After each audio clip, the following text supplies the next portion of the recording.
मैं जो कुछ मैं कहना चाहता हूं मैं आपसे हिंदुस्तानी में कहूँगा।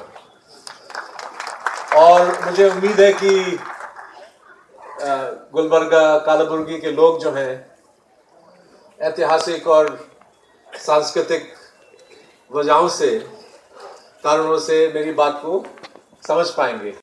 ऐसा मौका है जहां एक बहुत ही अहम अखबार कर्नाटका का और हिंदुस्तान का आज उसका एक नया एडिशन शुरू हुआ है।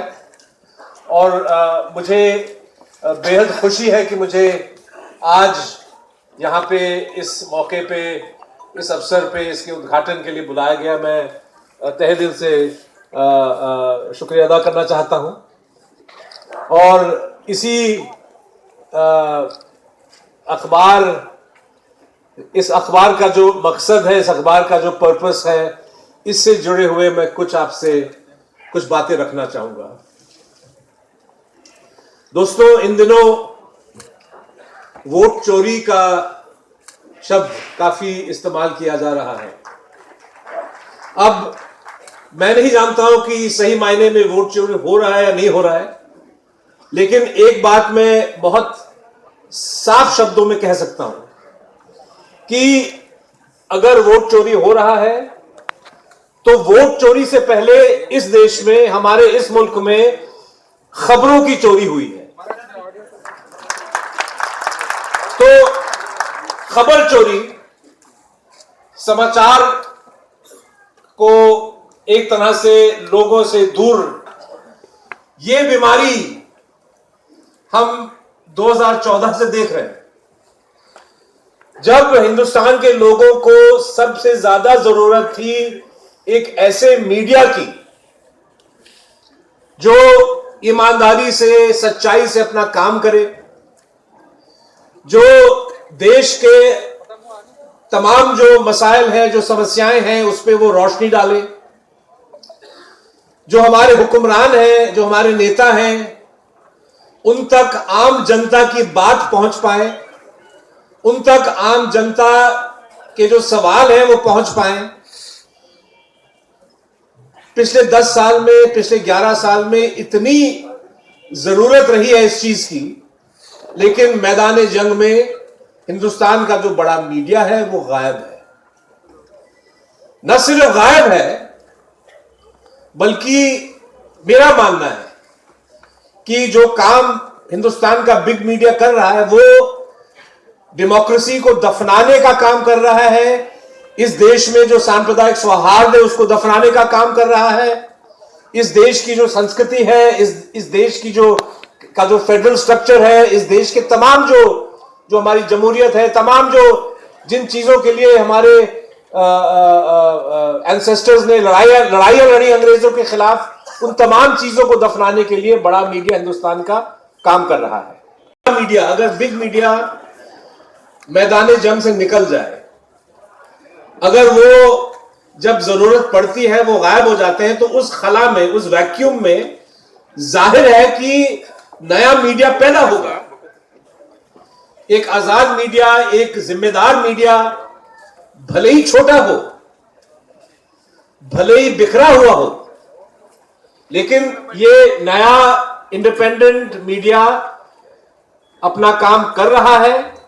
और उसका जीता जागता मिसाल ये अखबार है। वार्ता भारती जैसा एक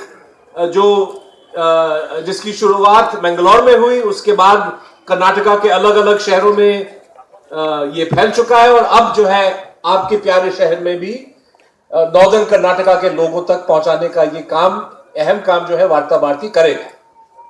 और मुझे बहुत फख्र है कि वार्ता भारती के साथ जिस इदारे को, जिस मीडिया हाउस को चलाने का मैं और अपने जो साथी चलाते हैं, thewire.in, हमारा जो है वेबसाइट 2015 में शुरू हुआ, अंग्रेजी में है, हिंदी में है, उर्दू में है, तेलुगु में पिछले साल हमने लॉन्च किया। मुझे बहुत फख्र होता है कि इस मैदान जंग में हम अकेले नहीं हैं, वार्ता भारती भी हमारे साथ है। और वार्ता भारती के साथ बहुत सारे ऐसे छोटे अखबार, छोटे पोर्टल्स, कुछ बड़े पोर्टल्स, कुछ बड़े अखबार हिंदुस्तान के हर कोने में, हर जुबान में, हर सूबे में आपको मिलेगा। और मुझे लगता है कि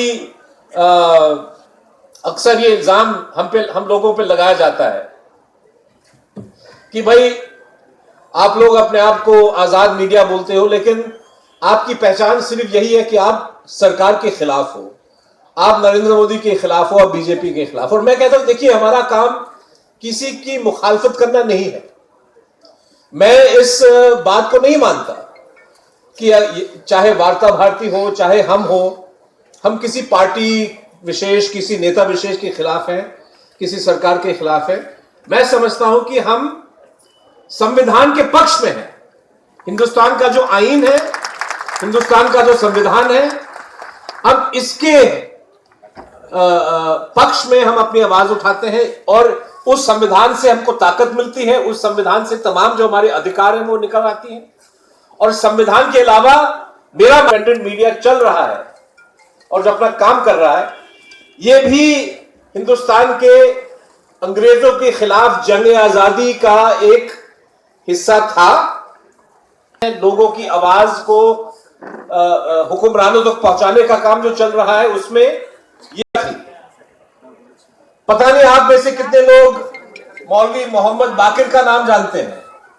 ये शायद हिंदुस्तान के पहले जो है अखबार नवीस थे जिन्होंने देश के लिए अपनी जान गंवा दी। 1857 के जंग आजादी के दौरान उनका उर्दू अखबार, दिल्ली उर्दू अखबार ने अंग्रेजों के खिलाफ अच्छा काम किया। और जब अंग्रेजों ने दोबारा दिल्ली पे जब उन्होंने फतेह की, तो फिर उन्होंने मौलाना बाकिर साहब को सजाए मौत दी। और वो शायद हिंदुस्तान के पत्रकारों, मतलब हिंदुस्तानी मीडिया के पहले शहीद, पहले मार्टर थे।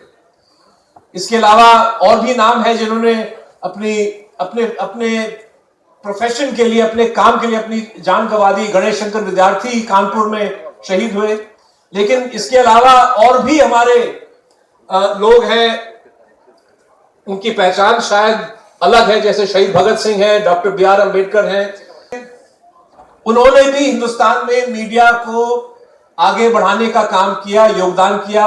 शहीद भगत सिंह जो है लगातार अखबार में लिखते गए, उन्होंने अखबारों की शुरुआत भी की। डॉक्टर अम्बेडकर जैसे हर कोई जानता है, मूक नायक, अलग अलग अखबार भी उन्होंने शुरू किए, क्योंकि उनको पता था कि जनता को सचेत करने का तरीका, लोगों को अपने अधिकारों के बारे में एक तरह से उनको मोबिलाइज करने का तरीका अखबार होता है। और मुझे लगता है कि हिंदुस्तान की आजादी के बाद, क्योंकि डेमोक्रेसी महज एक वोट डालने का काम नहीं, डेमोक्रेसी जो है, अगर सही मायने में डेमोक्रेसी होगा तो वो 24 घंटे उसको फंक्शन करना पड़ता है। और जाहिर है कि अगर डेमोक्रेसी वो अपना काम कर पाए तो फिर उसमें मीडिया का बहुत बड़ा रोल है। अब अंग्रेजों के जमाने में जो हमारे अखबार नवीस थे, जिन्होंने बहादुरी के साथ अखबार चलाए, खबरें छापी, उनमें से कई ऐसे लोग थे जिनके खिलाफ अंग्रेजों ने राजद्रोह के मुकदमे लगाए, सेडिशन के केसेस। गांधी जी स्वयं सेडिशन के शिकार अक्सर हुए, और भी पत्रकार और भी बहुत सारे नेता थे जिन्होंने सच्ची बात रखने की कोशिश की, और अंग्रेजों ने सख्त से सख्त कानून उन पे लागू करवाए, राजद्रोह का मुकदमा उन पे लगाया। और मुझे मतलब कि आज के हिंदुस्तान में जब राजद्रोह के मुकदमे पत्रकार पे लग जाते हैं, तो कहीं ना कहीं, जैसे दो महीने पहले करण थापर और जो हमारे बहुत मशहूर टेलीविजन के एंकर हैं, शायद हिंदुस्तान के सबसे अकम्प्लिश्ड इंटरव्यूअर हैं, उनके खिलाफ और मेरे खिलाफ जब असम की पुलिस ने राजद्रोह का मुकदमा दर्ज हुआ, तो एक तरह से मुझे हंसी आई कि भाई चलो, कहीं ना कहीं हम अपना काम ठीक कर रहे हैं।